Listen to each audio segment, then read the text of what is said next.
Part 1 में समझा था विज्ञान क्या होता है जी। इससे पहले हम लोगों ने पार्ट 1 में क्या समझा था, विज्ञान क्या होता है, विज्ञान को कितने भागों में बांटा गया, विज्ञान का प्रमुख भाग कौन है, कौन कौन सा है। तो प्रमुख भाग कौन कौन सा था उसमें, भौतिकी, रसायन और जीव विज्ञान। ये भी पढ़े थे कि भौतिक विज्ञान का जनक कौन है, रसायन विज्ञान का जनक कौन है और जीव विज्ञान का जनक कौन है। जीव विज्ञान में हम दो चीज लिखाए थे, जीव विज्ञान का जो जनक माना था वो अरस्तु को माना जाता है, लेकिन आधुनिक जीव विज्ञान का जनक चार्ल्स डार्विन को माना जाता है ना।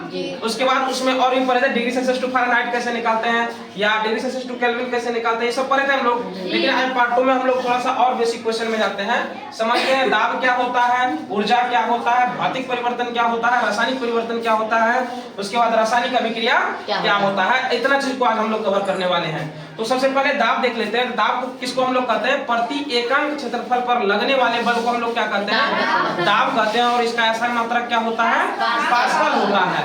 प्रति एकांक क्षेत्रफल पर लगने वाले बल से क्या मतलब है, इसको समझो।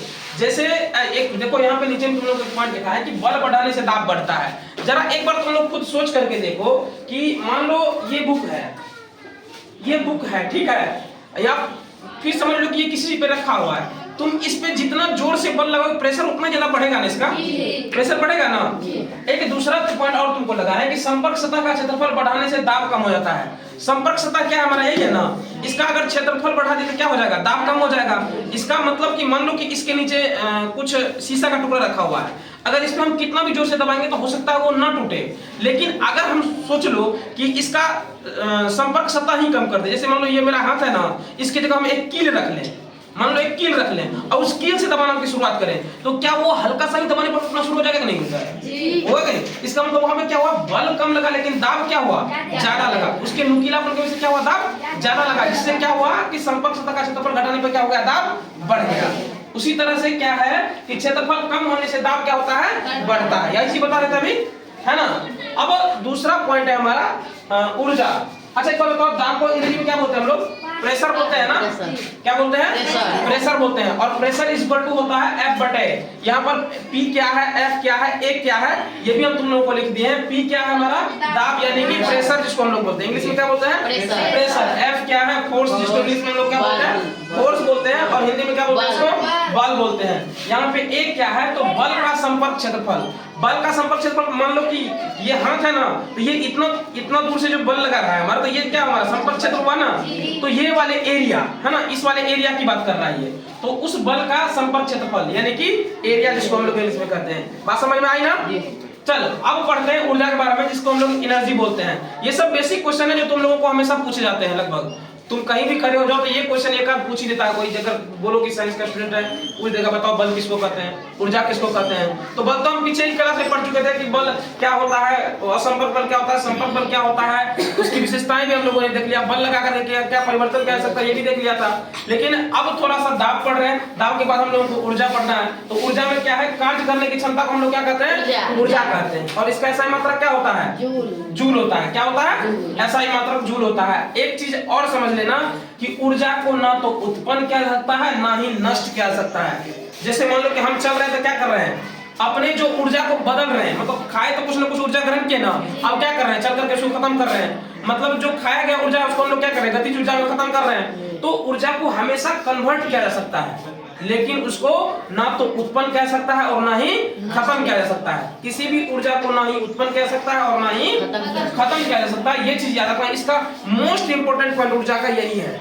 ये तुम यहाँ से ले करके अगर बाय मिस 12th में फिजिक्स रख लिया, मतलब साइंस रख लिया, तो वहां तक या फिर बीटेक तक ये चीज तुमसे जरूर पूछा जाएगा कि ऐसा कोई शब्द बताओ जिसको ना तो बनाया सकता और ना ही खत्म किया सकता। तो ऊर्जा एक ऐसा चीज है, उसको हमेशा परिवर्तित किया जा सकता है, लेकिन ना ही उसको बनाया सकता है और ना ही खत्म किया जा सकता है। समझ गए बात को।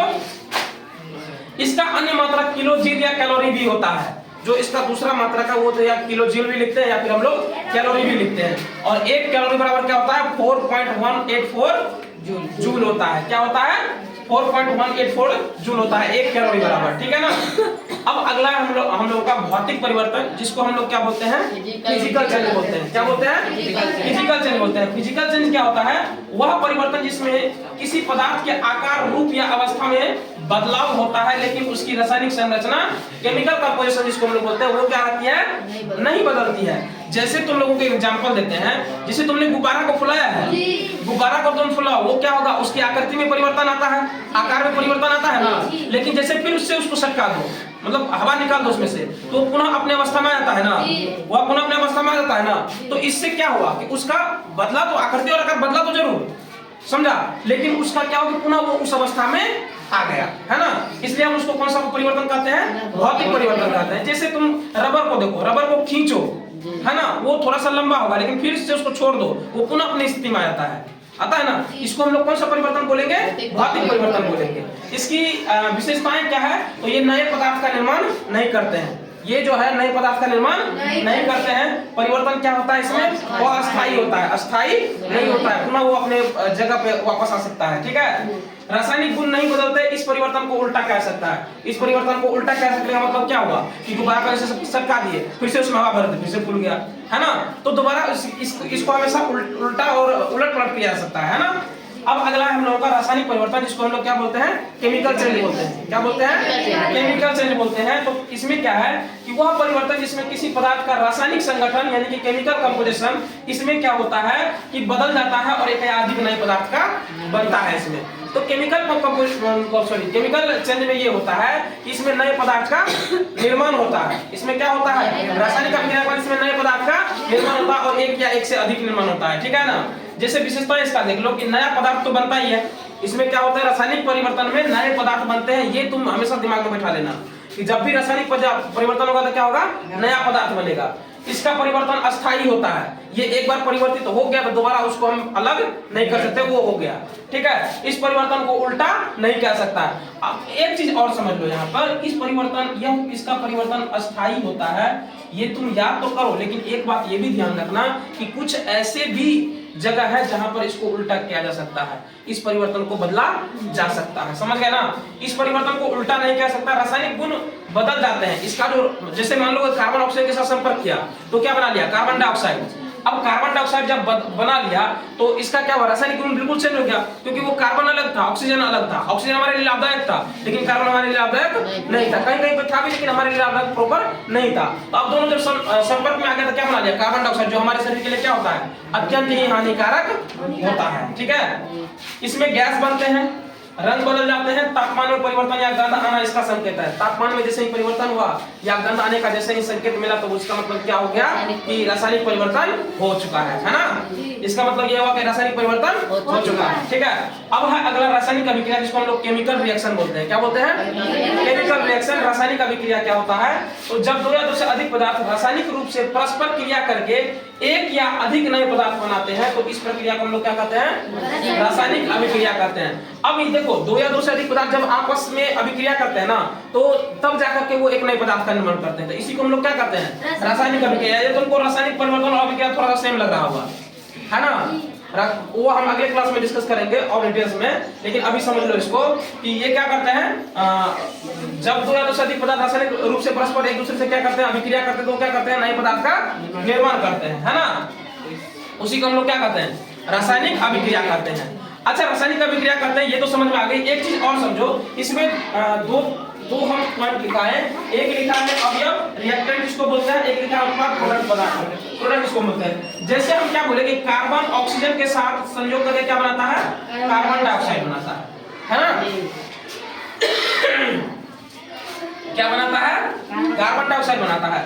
तो जो इधर वाले टर्म है, इधर जो लिखा हुआ है, इनको हम लोग कहते हैं अवयव। इसलिए यहाँ पे लिखे वे पदार्थ जो अभिक्रिया में भाग लेते हैं, इसको हम लोग या तो अवयव कहेंगे या फिर अभिकारक कहेंगे। क्या कहेंगे, अभिकारक या अवयव कहेंगे, ठीक है। तो वे पदार्थ जो रासायनिक अभिक्रिया में क्या होते हैं, भाग लेते हैं, है ना, वो क्या कहलाते हैं, अवयव। समझ गए ना। इधर वाले को जो फाइनल नया पदार्थ मिला है, इसको हम लोग क्या कहते हैं, उत्पाद कहते हैं, जिसको इंग्लिश में क्या बोलते हैं, प्रोडक्ट बोलते हैं। अब दो तत्व आपस में अभिक्रिया करके जब नए पदार्थ का निर्माण किए हैं तो उसको हम लोग क्या बोलेंगे, उत्पाद बोलेंगे। तो इसको ऐसे भी बोल सकते हैं कि अभिकारक के फलस्वरूप बनने वाले नए पदार्थ को हम लोग क्या कहते हैं, उत्पाद कहते हैं। या फिर ऐसे बोल दो कि नए बनने वाले पदार्थ क्या होते हैं, उत्पाद होते हैं। बात समझ में आया जी। बेसिक क्लास का ये क्लास में हम लोग यहीं पे खत्म करते हैं, अगले क्लास में और आगे डिस्कस करेंगे हम लोग, ठीक है। चलो फिलहाल आज के लिए इतना ही।